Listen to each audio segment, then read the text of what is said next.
अस्सलाम वालेकुम स्टूडेंट्स, उम्मीद है आप सब खैरियत से होंगे जी। तो आज से हम लोगों ने स्टार्ट करनी है पेयरिंग स्कीम क्लास 10 की। सब सब्जेक्ट्स की पेयरिंग स्कीम मैं एक एक करके आप लोगों को बताना शुरू करूँगी। तो ज़्यादा से ज़्यादा मेरे चैनल को सब्सक्राइब करें ताकि हर तरह की वीडियो आप तक पहुँच सके। तो आज हम लोगों ने स्टार्ट करना है बायोलॉजी 10 क्लास पेयरिंग स्कीम। ठीक है, अब बायोलॉजी में हमारे पास जो सबसे पहले हम बात करेंगे वो MCQs की बात कर लेते हैं।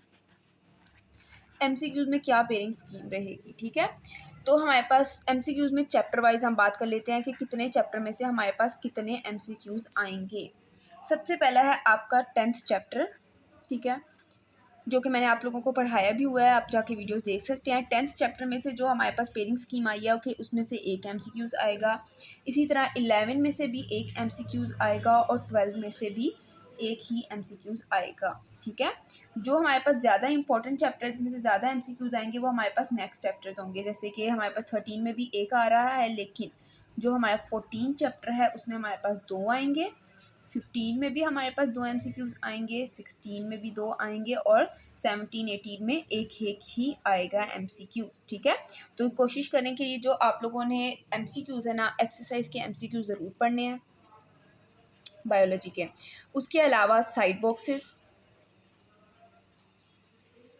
वैल्यूज़, ये सब चीज़ें जो होती है ना, ये बहुत ज़्यादा इंपॉर्टेंट होती हैं कि आपने इनको जब भी पढ़ना है ना अच्छे से पढ़ना है ताकि आपके MCQs ज़्यादा अच्छे से कवर हो। स्पेशली जो आपका 14, 15 और 16 चैप्टर है ना, इसमें से आपके 2-2 MCQs बनते हैं। ठीक है, तो कोशिश करें इसको ज़्यादा डिटेल में इन चैप्टर्स को करना है आप लोगों ने। फिर उसके बाद हमारे पास आ जाते हैं दी मोस्ट इंपॉर्टेंट SCQs, मतलब कि शॉर्ट क्वेश्चन आंसर्स। ठीक है, शॉर्ट क्वेश्चन आंसर्स की पेयरिंग स्कीम हमारे पास क्या आई है। इसमें सबसे पहले हम बात कर लेते हैं क्वेश्चन नंबर 2 जो आपका आता है। ठीक है, उसमें आपको 8 क्वेश्चन दिए होते हैं। ठीक है, 8 में से आपने 5 अटैम्प्ट करने होते हैं। ठीक है, 8 में से आप लोगों ने 5 अटैम्प्ट करने होते हैं। ठीक है, और जो ये हमारे पास क्वेश्चन नंबर 2 है ना, इसमें हमारे पास जो चैप्टर्स आते हैं वो चैप्टर 10,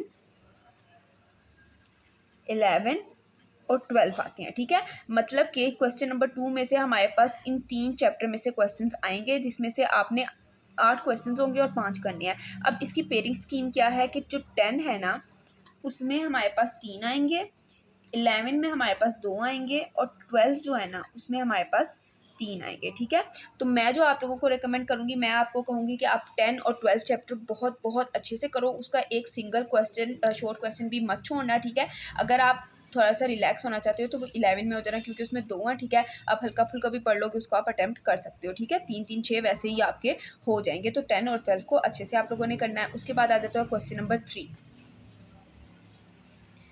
क्वेश्चन नंबर 3 जो है वो उसमें हमारे पास जो पेयरिंग स्कीम आई है वो हमारे पास सेम वही होती है कि 8 क्वेश्चंस होते हैं, आपने 5 क्वेश्चंस अटैम्प्ट करने होते हैं। इसमें जो हमारे पास चैप्टर्स आते हैं ना मेनली वो आते हैं 13, 14 और 15। सेम 13 और जो 14 है ना उसमें से आपके 3-3 क्वेश्चन आएंगे, सॉरी 13 और 15 में से, और जो 14 है उसमें आपके 2 क्वेश्चन आएंगे। इसमें भी आपने 13 और 15 ज़्यादा अच्छे से करना है। 14 आप ओवरऑल कर सकते हो, लेकिन जो क्वेश्चन आपने याद रखने हैं कि पेयरिंग स्कीम में जो क्वेश्चन ज़्यादा आते हैं ना जिस चैप्टर में से, आपने उस चैप्टर को सबसे अच्छे से करना है। उसके बाद आ जाता है क्वेश्चन नंबर 4। क्वेश्चन 4 में भी सेम वही होता है कि 8 क्वेश्चन आपके होते हैं और आपने 5 अटैम्प्ट करने होते हैं। इसमें जो हमारे पास लास्ट 3 चैप्टर्स आ रहे हैं आप लोगों को 16, 17 और 18। अब जो 16 है उसमें हमारे पास आ जाते हैं 4, 17 में से 2 और 18 में से 2। तो आप लोगों ने 16 चैप्टर को किसी सूरत भी नहीं छोड़ना, इसको कम्प्लीटली पूरा का पूरा शॉर्ट क्वेश्चन आंसर्स के लिहाज से अच्छे से करना है। 17 जो है मैं आपको कहूँगी सिर्फ 16, 17 आप कर लें। 18 जो है वो ऐसे इतना ज़्यादा इंपॉर्टेंट नहीं है, बेशक आप उसको ऑप्शनल रख सकते हैं और हल्का फुल्का कर सकते हैं। ठीक है, अच्छे बच्चे जो आपके टॉपर बच्चे होते हैं वो तो यही कोशिश करेंगे कि 18 भी अच्छे से हो। जो एवरेज बच्चे हैं जिनकी ज़्यादा अच्छी तैयारी नहीं है तो पेयरिंग स्कीम के मुताबिक चल के भी अपनी 90% अबव मार्क्स ले सकते हैं। उसके बाद आ जाता है हमारे पास the most important question number 5। Question number 5 जो होता है ये हमारे पास LEQs या फिर जिसको हम कहते हैं लॉन्ग क्वेश्चन आंसर्स। ठीक है, अब लॉन्ग क्वेश्चंस में हमारे पास 3 क्वेश्चंस आते हैं टोटल। ठीक है, उसमें से आपने 2 अटैम्प्ट करने होते हैं। ठीक है, उस 3 में से जब 2 अटैम्प्ट करने होते हैं तो उसकी भी हमारे पास पेयरिंग स्कीम आती है। ठीक है, एक जो क्वेश्चन होता है ना, जैसे एक फर्स्ट क्वेश्चन आ रहा है आपका, ठीक है, ये 2 पार्ट्स में आता है, ए और बी पार्ट्स में, और आपके जो चैप्टर्स होते हैं ना वो ए और बी पार्ट में डिवाइडेड होते हैं, ठीक है। और आपने हमेशा याद रखना है कि आपके जो लॉन्ग क्वेश्चन आंसर्स में जो ए पार्ट होता है ना, उसमें हमारे पास जो ए पार्ट होता है ना उसमें वो सबसे ज़्यादा मार्क्स का क्वेश्चन होता है, जबकि बी पार्ट जो होता है वो थोड़ा सा एससीक्यू टाइप होता है, मतलब कि थोड़ा शॉर्ट होता है। मतलब अगर बात करें कि 10 नंबर का हमारे पास एक लॉन्ग है, ठीक है, तो उसमें हमारे पास ए जो होगा वो हमारे पास 6 नंबर का होगा और बी 4 नंबर का होगा। तो आपने इस लिहाज से अपने चैप्टर वाइज पेयरिंग स्कीम की तैयारी करनी है। तो अब हम बात कर लेते हैं कि जो एलईक्यू का पहला क्वेश्चन है ना, ठीक है, उसमें जो ए पार्ट आएगा ना वो आएगा हमारे पास चैप्टर 11 से, और बी पार्ट जो आएगा वो चैप्टर 13 से आएगा, ठीक है। मतलब 11 जो होगा वो लॉन्ग अच्छा खासा लंबा होगा, तो आपने 11 के वो वाले लॉन्ग जो ज़्यादा लंबे हैं उनको इस लिहाज से करना है, और 13 के वो वाले लॉन्ग जो ज़रा छोटे छोटे लॉन्ग है ना वो वाले आपने करने हैं।